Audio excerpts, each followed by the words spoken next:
அண்மை செய்தி. டிசம்பர் 19 முதல் கல்லூரி மாணவ மாணவிகளுக்கு விலையில்லா மடிக்கணினி வழங்கும் திட்டம் அறிமுகம் செய்யப்பட இருக்கிறது. சென்னை வர்த்தக மையத்தில் நடைபெறும் விழாவில் தொடங்கி வைக்கிறார் முதலமைச்சர் மு.க.ஸ்டாலின். விரிவான விவரங்களோடு இணைகிறார் எம்முடைய செய்தியாளர் ராஜேஷ். ராஜேஷ், வணக்கம். விரிவான விவரங்கள். வணக்கம். தமிழக முதலமைச்சர் மடிக்கணினி வழங்கக்கூடிய திட்டத்தை வரும் 19ஆம் தேதி தொடங்கி வைக்கிறார். சென்னை வர்த்தக மையத்தில் இந்த நிகழ்ச்சி நடைபெற இருக்கிறது. பிப்ரவரி இறுதிக்குள் 10 லட்சம் பேருக்கு மடிக்கணினி வழங்கக்கூடிய பணி முடிக்கப்படும் என்றும் தெரிய வருகின்றது. கல்லூரி மாணவ மாணவிகளுக்கு விலையில்லா மடிக்கணினி வழங்கக்கூடிய திட்டம் மீண்டும் செயல்படுத்தப்படும் என்று தமிழக அரசு ஏற்கனவே தெரிவித்திருந்தது.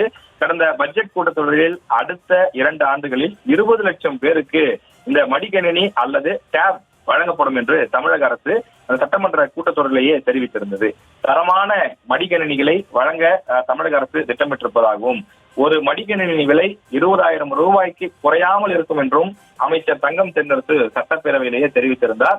மாணவர்களுக்கு இந்த லேப்டாப் வழங்கக்கூடிய திட்டம் ஏற்கனவே அதிமுக ஆட்சியில கொண்டு வரப்பட்டது.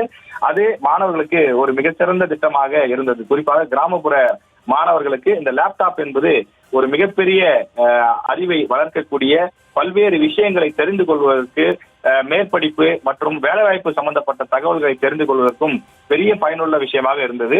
எனவே அந்த திட்டத்தை மீண்டும் கொண்டு வர வேண்டும் என்று கோரிக்கைகள் இருந்த நிலையில தமிழக அரசு அதனை இன்னும் ஒரு குவாலிட்டியான ஒரு லேப்டாப்பாக, தரமான விஷயமாக மாணவர்களுக்கு சென்று சேர வேண்டும் என்ற அடிப்படையிலே தற்போது அமைந்திருக்கக்கூடிய திமுக அரசு அதனை மேம்படுத்தி கொண்டு வந்திருக்கின்றது.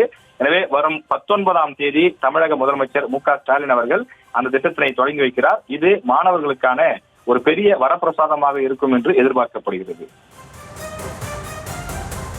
விவரங்களை வழங்கியமைக்கு நன்றி ராஜேஷ்.